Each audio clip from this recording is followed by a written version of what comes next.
Okay, so we want to go like we're on TikTok channel now. Hi everyone. I don't know if I have someone here already live. And I wish. Okay, we are live already. Just said, yeah, we're live. Hello. I wanted to just talk about this. I actually promised someone on my or one of the comment section, the comment section of one of my videos rather. I saw a message from someone asking me if do they still approve Nigerians applications, visas applications to come to study in Malta. If because there had been rumors in the past, I think I also dealt with that in the last, or if not the last, live section I did, talking about the situation where people were saying Nigerians were blacklisted, or that Nigerians, let me use the word were, or Nigerians, I can't say are, okay, people were thinking we've been banned from coming to Malta. Hi, I think I have one person already joining me. Hello, welcome in. So I just wanted to touch on that, and I said I wanted to actually do this live from 4 p.m. Nigerian time, which of course currently is still the same time with Malta, 4 p.m. But I don't know, for those that have really known me for a while, you probably notice maybe it seems to be a change in the background, like maybe something different, kind of, yes. All right, what would that be? Maybe I need someone to drop that in the comment section. So we talked about that Nigerians are not blacklisted, neither are they banned, but because the rumors were so high that so many people were almost arguing it. Like when I tried to join the live section on TikTok, I met someone that was seriously arguing that no, because she was so sure Nigerians are blacklisted that almost 5 people, they did their visa submission things together, they were all refused. Okay, I didn't at first responded. I still had to check a very nice YouTuber that I know have been doing fine. She's also in Malta, and yes, she has really been doing fine. I think I was also watching some of her clips before I got to Malta, talking about 2 years back or something now. I think I'm on the 3rd year now, right, guys? So I knew she said the same thing too, that the visa procedure for Nigerians now is really high. The intensity is high. It's not that they are blacklisted or one way or the other, like we've been cancelled entirely for submitting application to student visas, like coming to Malta. No, we are not, or we were not blacklisted, or neither are we banned as the Nigerians. We were not. But people still don't want to believe because there were these rampant refusals. Yes, the refusal was high to an extent that my own school that I got into Malta to with also gave me that hint that at the moment they will not be accepting applications from Nigerians. That was as far back, that should be January. Yes, when I also tried to do the research, they did not say we were banned. They said due to the high level of visa refusal, Nigerians application for now, they are putting it on hold. And I reached out to another school which also said the same thing. They are not accepting application from Nigerians. But see, that still doesn't confirm or justify that we have been banned or blacklisted. All right, good. No, huh? Thank you, Patrick Suje, or what's your name? Thank you. Yes, ACI actually started those all not accepting application from Nigerians. ACI is the first school that I reached out to early January, so in between mid-January, that instantly responded to my application. When I submitted an application for somebody very close to me, they responded immediately that at the moment they don't accept application from Nigerians. Yes, ACI is one of the schools that completely suspend application from Nigerians. And two, ACI also happens to be a school that has this, they have this encounter, and I would even want to connect this Nigerian Wahala in connection with the ACI matter. ACI has this encounter with a Nigerian. I don't know whether the agency or the agent is a Nigerian person, but an agent did one or two funny things that almost cost a Nigerian guy his visa. He got it successfully, he got in, He got in successfully, and they now realized one or two funny things happened in the process. So ECI wanted to report and cancel, revoke this guy student, the guy visa. It cost him his visa. Oh, okay, good. And then, as what I heard was that he was able to, oh shit, okay, see, what I heard was that he was able to call a lawyer and other stuff. I think the ugly experience led to why that escalation was kind of high. And then, in between, 3 to 4 or 5 people were now caught with, I don't just want to be mentioning something that are not too nice for social media, with something that are not, documents that are not authentic, by identify themselves. This person were caught with a bank statement that was not it, not it. You understand? By identify themselves, and they were, and these guys, the police was invited to meet the person at the point of biometric. He's here, he got in already, and he went and do something funny. So, in the end, again, towards that January time, my school, my former school, because, yeah, my former school too was like, guys, they got an information that 5 people were also arrested and deported for similar things. Now, what do you think that would create? What do you think that the whole scenario will bring about? That means you now make them understand, or to put an eye on the Nigerians people, that these people are playing funny things. These people are smart. So that way, it could rub on even the innocent ones. Once they just see that logo, Nigeria, they just see your passport, Nigeria, they don't even want to cross-check whether you are not like, the bad or the black sheep. They just want to believe everybody is doing something similar. They don't want to even screen, go through it to the very end. They just, that is it. So they did not, there was no official statement, there was no official thing. Even if they don't give official statement, there was never any hidden thing that Nigerians were blacklisted or were banned. No. Now Nigerian passport, its aspect now is not telling really deep on us. So while we were having all those, people saying I lie, 5 people got refused almost at the same time, I said I am very sure that we are not blacklisted, but the levels of screening on Nigerian passport is so high now that in fact some of them will just pick up to it. But in the end, when I refused an application I submitted for a close person, I did about 2 schools, and the person got an admission. In fact, one of them was supposed to conduct an interview, but one did the interview first, and then we prefer to go with that one because that one is a program that I know we can use later on in the future. Elderly care is the caregiving program. Elderly care diploma, 1-year elderly care program. So we choose to go with that one. The other one is business administration diploma, MQF level 5. So while we have gotten the interview done and confirmation of acceptance letter from the elderly care, so the interviews for the business administration, the person later said she's no longer interested in that one, and we should just stick to the one that we have the acceptance letter already. Should get. Now that is on way. We are doing everything. Any moment we'll be having visa solution for the person. Okay, but already have 2 schools that offer an admission for this same person that was rejected by ECI in January.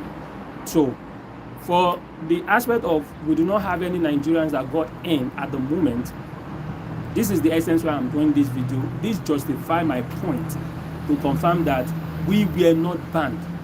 We were just like, we were just placed under this huge microscope, whatever screening. In fact, it's possible to say they're going to more than 5 people say will they check your document, or somebody will not just want to waste their time. They're just like, these people again, they were not banned or blacklisted. The reason for it, I have a proof.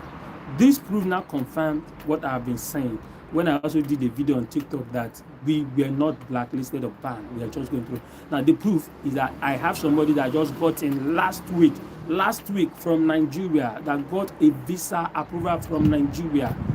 You see?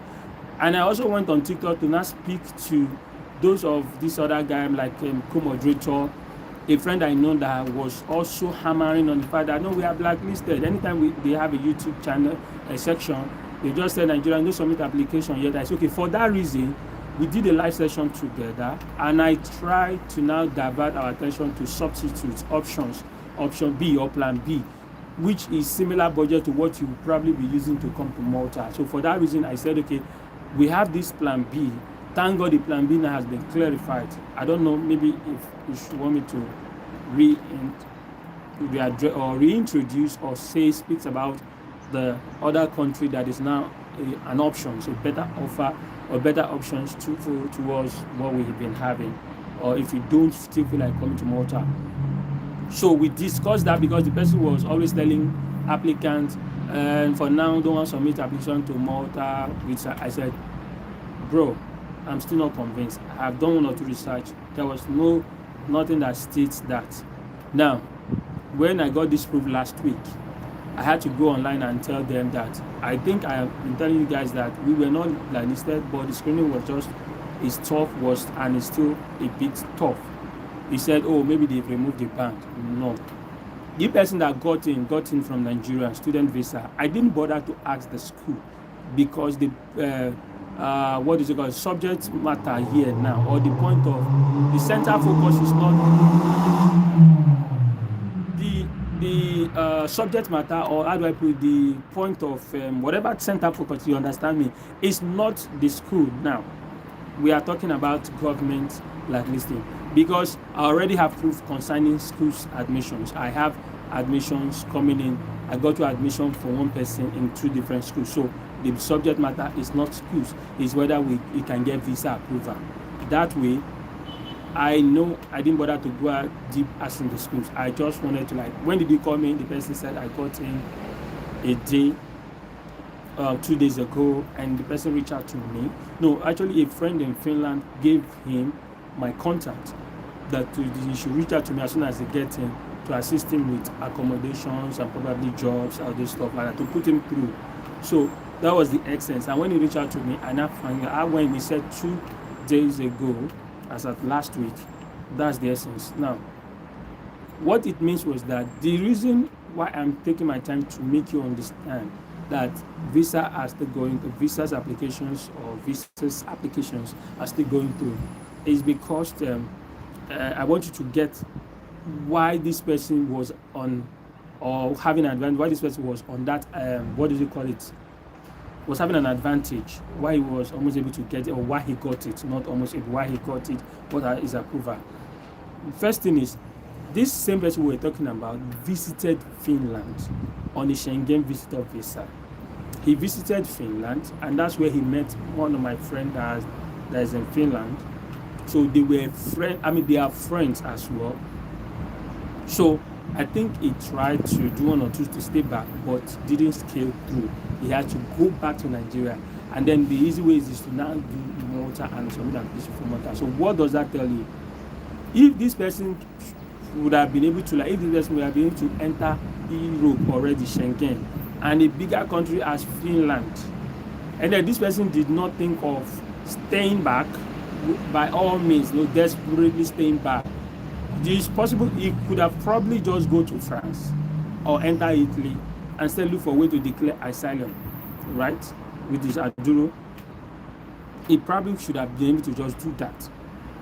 You get? But he did not. And he honors his visiting, and he went back. Now, see Finland and see Malta. So now, Finland and Malta, you see, if this person would have been able to go to a bigger country like that and didn't just violate the rules, do any funny things, and went back to Nigeria to now apply for student visa to Malta, what do you think the government will look at? They will definitely believe he has that opportunity not to have even gone back. He has the opportunity to have done so many things that would have probably stained him or whatever, but yet he chose to honor that visitation. That simply means he's someone that will be law-abiding, he's someone that will be authentic, he's someone that probably will present anything he says they would believe in. That gives him the edge. That is why he was able to get that advantage. That was how he got approved. So you see the level of the screening now. His own case is now considered as someone who definitely would have higher percentage of truthfulness in whatever he must have submitted, because of the level of encounter or the experience he had in Europe. So you see, that's what I'm telling you. So it means, because a lot of us are being refused, there are so many things that are still not making it convincing enough. Because this and that. You are still in Nigeria. You do not travel out of Nigeria before. They don't believe you don't have any of those travel history, and then they've been noticing that a lot of things are not right. Some documents are not authentic. They'll put an eye on you. But this is somebody who have visited the bigger place, and then look at him. He got in recently. I'm talking of just barely a week plus. I'm in between. He got in February. So what are we saying? He got in February. So this is early batch. No, for the ECI, though, the ECI has not said anything about removing. ECI has their own ban. They have their own ban on Nigerians application. ECI don't accept applications on anything coming from Nigeria. That is on ECI. So for now, there's no update whether they have lifted that off or so. Global College, my schools I came in with told me for now the suspended application from Nigeria because the levels of visa was high. Visa refusal was high. So, but now I've not been able to reach out to them because I've not gotten any applicants on Global College. The applicant I have submitted for 2 Pakistans to this affordable college that also gave my person an admission. And so I have basically about 3 applicants, 2 Pakistan, 1 Nigerian. And I know for the Pakistanis I will have major issues because I got an visa for a Pakistan before, which is from the same region from these 2. That was why I got that referral from this person. So I have that the application submitted already in Goy. Then I have a pending application for the Nigerian person, and I know there are a lot of things we put in place. I'm very much sure this person is going to get it. I have faith. I believe the person will get it. But for schools, there are no problems. Some schools still give admission. If someone reached out to me, said, okay, do I know of any schools that is giving admissions, giving the Nigerians admissions? I said yes. I recommended the 2 schools that I know that gave out admission to my person in Nigeria. So I do, but fortunately, this person, when I was able to give her some tips about similarity in some budget, and this thing could also help you do a Canada job, she preferred to not do the Canada job instead. Okay, so the essence of my video or this live session today is that, guys, we are not banned. We are strictly being kind of monitored. Applications are kind of our visa stuff are tough. So what does this leave us, or what does this mean for Nigerians? It means, please, you still can go ahead and apply, choose other schools that is giving us admissions as Nigerians. But please do not in any way do something funny. Be sure you have all what it takes. Be sure you have all what it takes to apply. What I mean is that let all your documents be real. Let all your documents be real. They take their time now on our matter. So that means be sure all your documents are intact. You know what I mean? You pay your tuition fees, or the school didn't allow you pay at first. Maybe you pay some deposit, have some good proof for it. Then your proof of fund, your bank statement, please, that is the center matter. The objects gone, the things gone, the center of focus. That's your bank statement. Okay, yes, for you, beautiful. I also have a senior colleague now, that was telling me that they have an application pending from someone that was supposed to have entered September class or so this January, but they had to push it to April. I don't know. It possibly be you, the ACI, that they did everything in December. And I said, okay, that could be that. Fortunately, your set will definitely be the last set of the ECI applications for Nigerians. Immediately from January, they officially did not pick up any applications or give admissions to any Nigerians in January. So definitely must be a set. So what it means is that it's just for you to be patient and wait for Identity to make their decision. Understand? So the ball now is in the court of the Identity to decide what's going to happen. So it is no longer about the schools. Just believe you probably will get it. If it will be that maybe the last batch for ECI. But for any Nigerians, please, the major center points, the major refocus the attraction, I just want to look for one grammar to qualify it, is the bank statement. Forget all those paparazzi, all your documents. Health insurance is no big deals. Your credentials are no big deals. Your tuition deposits are no big deals. Your bank statement, everything about your bank statement must be real. I tried to reach out to my bank with Nigerian, was trying to confirm if they give out what they call bank certificate, because the new rules from the identity are now they just mentioning something like bank statement, bank certificate along with your bank statement, bank certificate. But it seems our banks don't have something like that. They still do well. So we had to still replace it with bank reference letter. So your bank reference letter should correlate and should state maybe the closing balance, and then your closing balance should be the normal thing that is verifiable. To understand in that, and to make sure the admission acceptance letter the school is offering you states the MQ level of the subject of the course, at least MQ level 5 or whatever. Let it state the MQ level of the course. Let it state the class, the resumption times of the class, the timetable kind of, which is let it state it there, and then do your normal proper health insurance and your bank statement Do those normal things. I still believe you will get it. Okay. This is me bringing information so that let us know that nobody say we are banned or blacklisted or no. Application they go through, people are getting it. If somebody can get it just last week as a student, it simply means the magic cannot just go and off. No. It means few people get it. It's just doing the right thing. Now, to cover or to support or to just buttress this or in conjunction, when I first did the live sessions and I also took it to TikTok, I don't know, the link to my TikTok channel is there. I wanted to just be coming on TikTok more often so that it will be easy for somebody to probably come up and send a request, come up and then talk to me live. If we don't want to start going to the aspect of sending me an email to book a consultation, I assist people. I do job. I do those things. I do agency job. I assist people. Understand? In case you don't want to do consultation, reach out to me. Let us do the application together. You can probably join me on my TikTok channel and then probably send the request, come up and use it as a opportunity for free consultation to ask me as many questions as you want. Now, guys, if you notice for a while now, I have not been coming online like doing YouTube. I've not uploaded any more video because I've actually been working on something very close for someone very close to me. And I've also been trying to, okay, let me just say, I moved again. I have just changed accommodation, and 2 days ago, I relocated to this new apartment.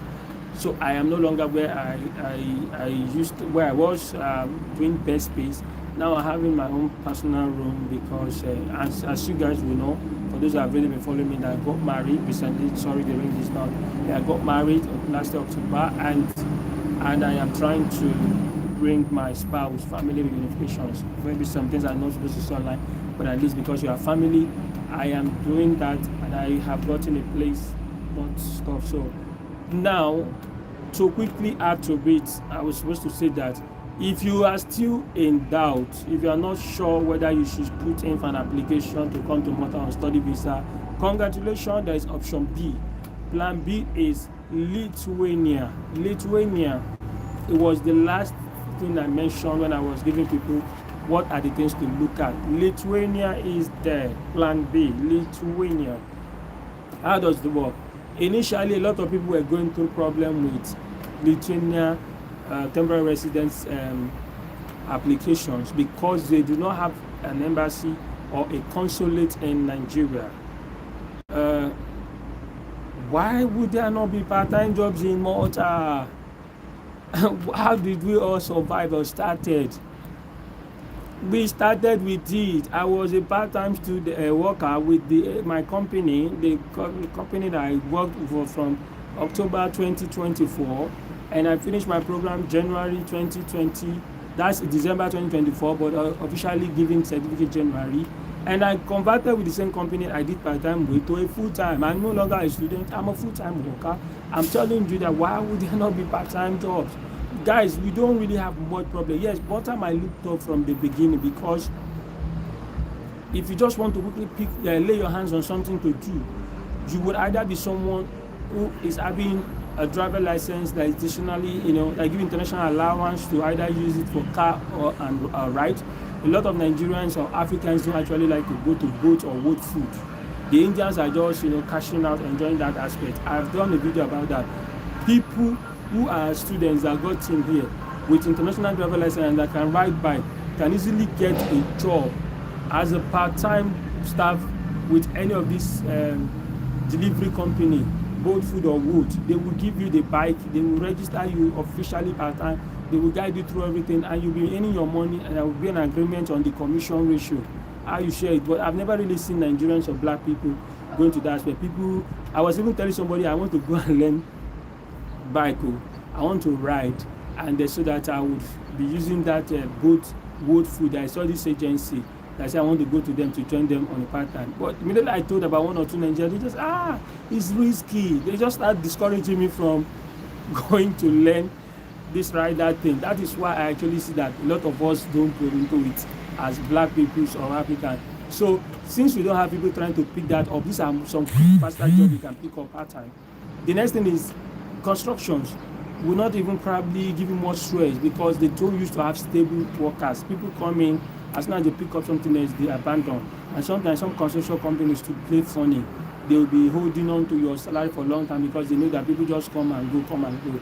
But for construction, these are one of the easiest jobs to get. Then, as soon as you have the necessary requirement in hospitality, which is why it's a bit difficult now, where you need to have your food handling certificate, and then do your conversion as a student, get a skill pass, a short temporary skill pass as a student. Then before you now can go to kitchen help, porter, waiters, waitress, anything in about hospitality. Because before you also do security, you now need to do your training 2 days, 80 euro, you apply for your license. All these things are out there in my videos. There are part-time jobs in Malta. For guys, we are always, as a hustler, survivor, we can always do things, maneuver, we can always, girls are always the ones that are, it takes them time, they struggle a little bit to start. I said this set of people struggle more in Malta. You'll find that in the list of my videos I've posted in the past. The set of people that struggle more in Malta, the female don't find it easily to jump into the workforce like that environment because they cannot just jump in picking up construction work. And most of them, it's not easy. The kind of housekeeping job is not something they can easily do. So housekeeping is a bit, physically demanding. So they can't jump into it. They can't do both food or both food. So they can't take up some kitchen porter job, being a kitchen helper, cleaning, washing dishes, mopping everywhere in the kitchen. Some of them cannot. It's a bit physically demanding. You see, so they'll be looking for either sales shops and like toy sales shops, supermarket, stuff like that. They end up picking up cleaning jobs, housekeeping. That's why a lot of them are now switching to caregiving jobs, stuff like that. So females are the one that might take their time because their jobs are they have to select, kind of selective. So you get. So that is that. For is there a job for MBA graduates? Of course, you see, try to understand. There are jobs. MBA graduates or not MBA graduates, Malta is not a big country where you need to first waste much time having to meet up with a program of your the particular profession you are looking for. Administrative job is not something you jump into easily in Malta because Malta is centers on hospitalities. It's tourist attractive country. People just come in. So what sells most is everywhere and around hospitalities, securities and other. Now the administrative jobs, all those things are competitive because they are few, and you are trying to be competing with the citizens. So you will get it, but it doesn't come fast like that. So a lot of us don't just wait until we see a corporate job, except we are in a very high demand field, IT and accounting.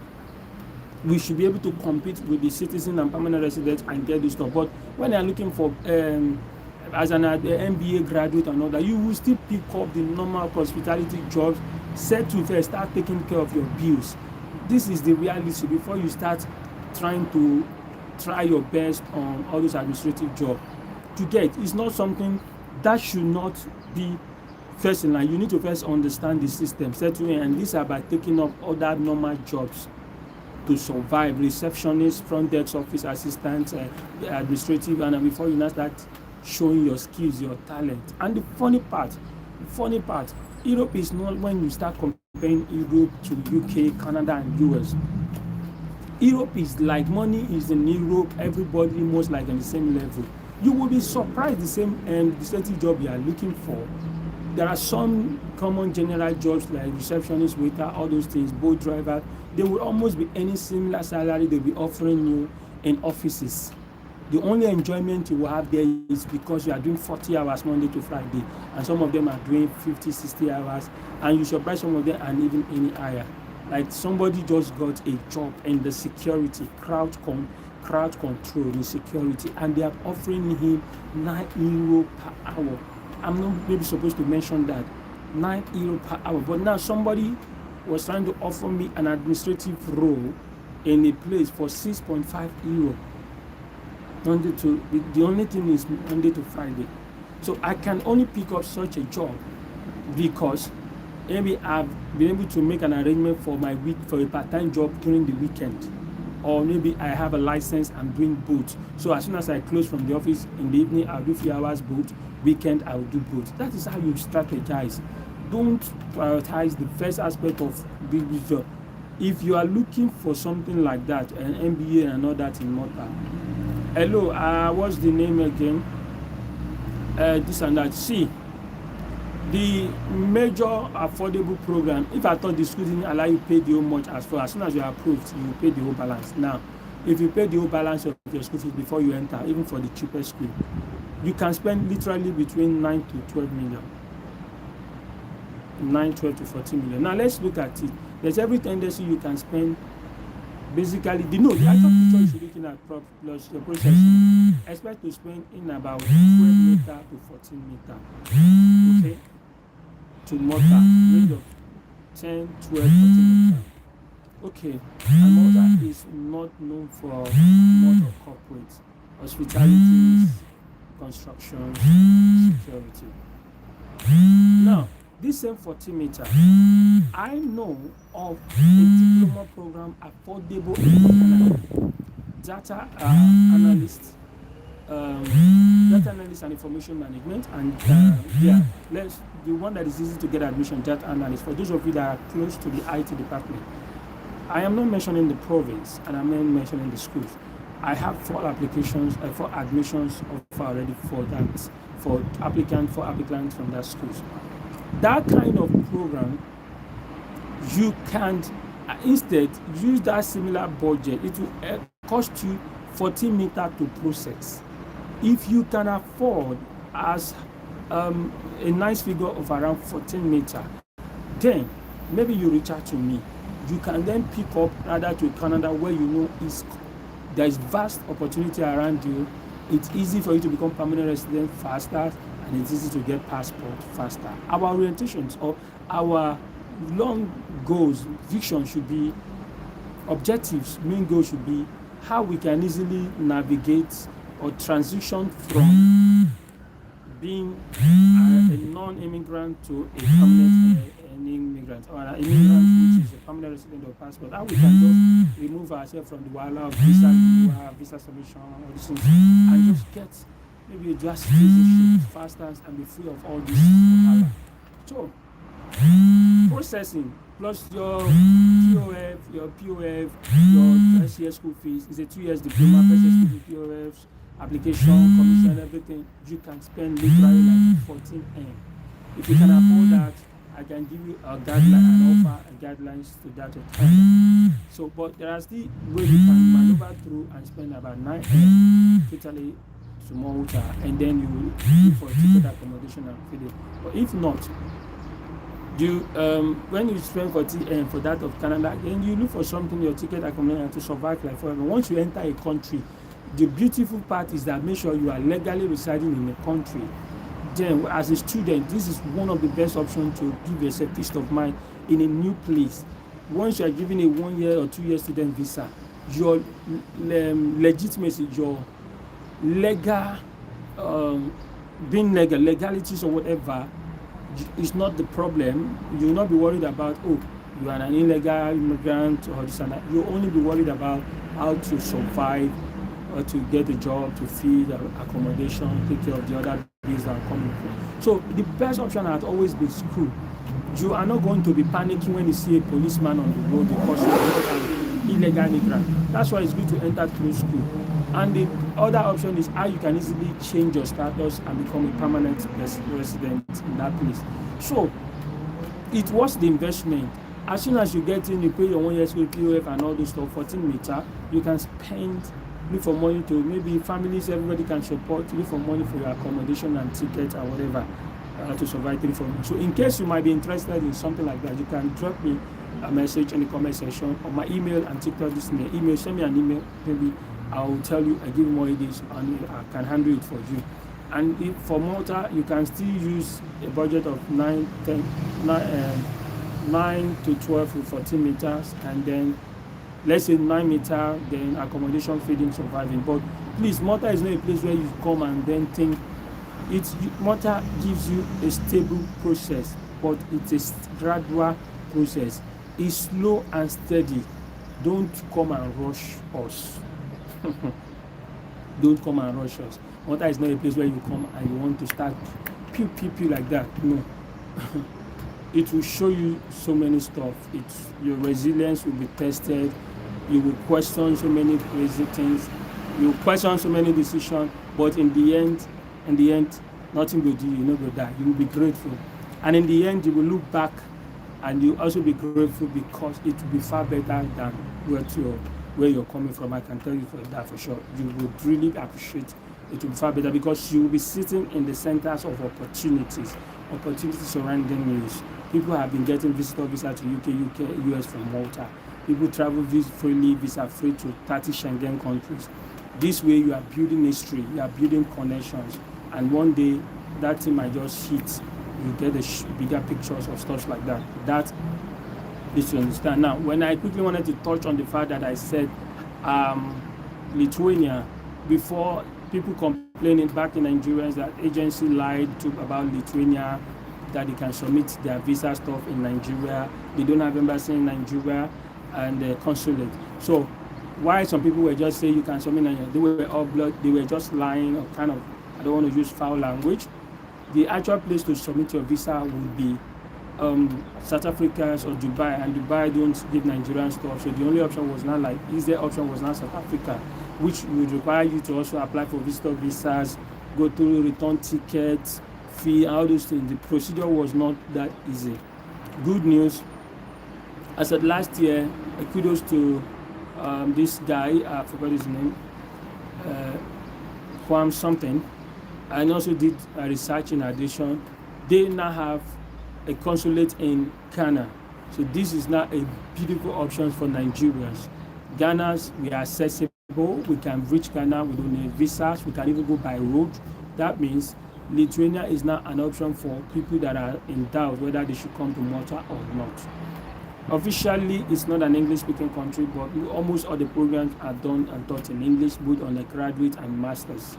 And then, there are English-speaking jobs, but it's not like Malta that says official language is English and Maltese. They have their language officially, but at least English is widely spoken. They are kind of like a Poland thing, like Poland, close to this Poland area. So you cannot go to Ghana to submit for your visa stuffs and being able to do that. And what they give is, and except they've changed it, what I know they give is, they don't even give you visa to enter first. Your application, what you are submitting is your direct temporary residence card. And once it's approved, you get your direct temporary residence card to enter the country. And then yes, you can actually reunite your family after living in Lithuania 2 years on that residence card. Your family can join you. That's how you can come in. So you can use, and the reason I'm also opening up Lithuania as an option is that the fact is that the budget, the minimum tuition here, schools in Malta is about 3,000 euro. These are one of the cheapest schools for the whole year. Now, the BSc program in Lithuania is about, and even the master's program are from 3,200, like 3,200 to 5,000. common 3,200 for international students, 3,200 euro. The only thing I have not been able to confirm is whether they will allow you pay half first semesters before visas, then go ahead and submit your visa, get there, and go and start thinking of paying the second semester, which would have now given you opportunity to pay 1,600 euro, and then you proceed. So with that way, you should have been able to use a budget of like 6 meter to process it. If I told you that MALTA can allow you can spend in and about 9 meter to do MALTA, even if the Lithuania is saying you should pay your first year school fees for the undergraduate program BSc, it simply means you will also use a similar budget of 9 meter. So if you are in doubt whether you should try MALTA out, maybe don't waste that yourself. Just pick up an application to go to Lithuania. It's also in Schengen country, visa free to Schengen countries. You have September and February section. Few schools have February section, like January, mostly September sections. So you will be like spending 5.something to 6 meter on the tuition fee, and you use about 3 meter to process the rest. You understand the rest I mean. So you can still use estimate of 9 meter without ticket and accommodation. So similar to MALTA, where you can use 9 meter on the cheapest school, that is 3,000 euro tuition fee, 9 meter without ticket and accommodation. Now, if you're not putting in consideration your ticket, your survive, you might be able to pick up something faster in MALTA because of almost everybody understand English than maybe Lithuania. I cannot say, but Lithuania is bigger, like a bigger country. It shows the bigger the size, the bigger opportunities that will be there. So I have given you people now as my family a better options. MALTA didn't ban Nigerians. Visas are still going through, but a very high screening process. If you are in doubt, Lithuania is the similar budget for the cheapest, because I've seen people that spend the equivalent of 14, 15 meter to even 17 meter to enter MALTA. This is actually the actual budget to spend if you are picking up a postgraduate program and the rest. So I've seen people that spend this kind of money. If that's the case, if you can go as high as spending 14, 15 meter, then I open 3 pathway for you. The Lithuania is there, 9 meter. The MALTA is there, 9 meter. And then the Canada diploma for IT related, real estate workers, any workers, even I can help you out on that. All those things, 14, 15 meter for Canada, the most affordable that I have seen so far. Most affordable I have seen. So 9914. If you are good, you want more guidance on that, you can send me a message. My email address is there on the comment section. Maybe we'll talk, because I'm about to end this live rather. I'm about to end this live. And guys, I don't know if so those of you that have not been following me, maybe you can do it to just subscribe, join me, because I now discovered that I have this what is it called, secret code. What do I call this thing? Like the code, like a cheat code, a secret code. I actually know of a province that can allow you quickly become a permanent resident in Canada just 1 year after studying. If you go for a 1 year program, immediately after graduation, all you just need is a job offer. You would become permanent resident in the 2nd year. So within the space of 1.5 years, 6 months, you're already a permanent resident in Canada. I have that code, I have that province. You might try to join me, so we'll talk more on that. And the beauty of it is that if you pick up a program in that province, like a master's or PhD program in that province, in this in-demand profession like agriculture, technology, and all those stuff like that, in healthcare, if you pick up a master's program, and there's the cheapest university schools where you can do masters, it's also in that province. Masters in research-based in that province, they have a very affordable masters in research-based program. Now, if you pick up a health-related master program, you might not really need a job offer.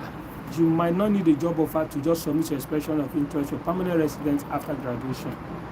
Number one of the main reasons would have been that masters are always 2 years, and you even have the whole benefits. 2 years plus 3 years postgraduate work permit, that's 5 years.